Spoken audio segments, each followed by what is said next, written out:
You know, it's funny how people will say about social media that you've got to be very careful who you share your information with. And yes, I agree, you have to be careful what you share with other people. People you only know from their profile pictures and so on. But if we turn the clock back and we look at history, you'll find that people have always shared things. And there's one particular event in history I'm thinking of, just over 100 years ago, where people started to share things voluntarily. But there's a much bigger story to this. I'm talking about the run-up to Christmas, Christmas Eve of 1914, where there was a truce between the opposing sides, and ordinary people took it upon themselves to just be nice to each other, share photos of their families, exchange gifts that they'd been given, that had been sent from to the front line from home. Where they'd got a surplus of one particular thing, they would exchange it with other people. And for that brief moment, it became very clear that it's not ordinary people, people like you or I, that are causing all these troubles. Because what happened to those sides during that truce? They were intimidated, they were fired upon by their own officers, by the powers that be that wanted them to keep fighting. Now bear in mind that monies make a huge amount of money. Wars make a huge amount of money for a certain select few people. So it's in their interest to keep us fighting. But that's not the human spirit at all. I think all of us really just want to get on with our lives and live in peace without all this war.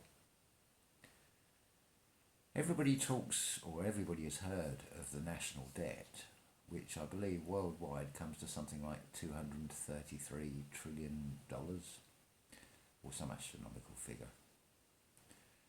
But the question is, who is that money owed to?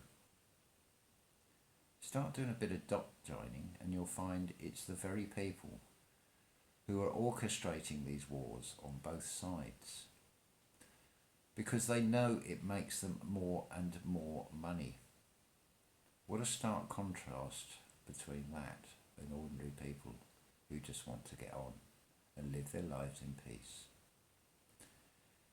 I'm saying it's about time we got rid of this system and started saying no to it, because they are keeping us in debt whilst they are laughing at us and making more money from us. It's about time we started saying no, we're not having this anymore. We're fed up of all this nonsense.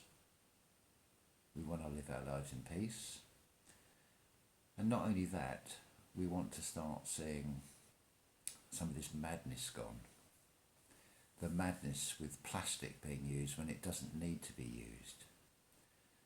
The madness of looking for cures for things like cancer when there's no need for the cancer in the first place. It's caused by a variety of things which all seem to be man-made.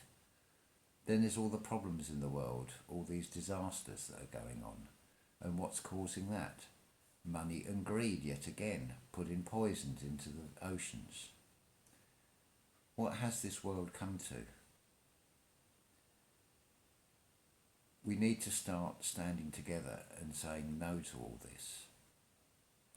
And then you also have this problem with people accused of rape and walking away free, not charged and just allowed to walk away with, you've been naughty, don't do it again.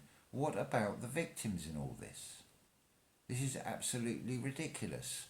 We should all be standing together behind these people. They're the ones that have got the sentence.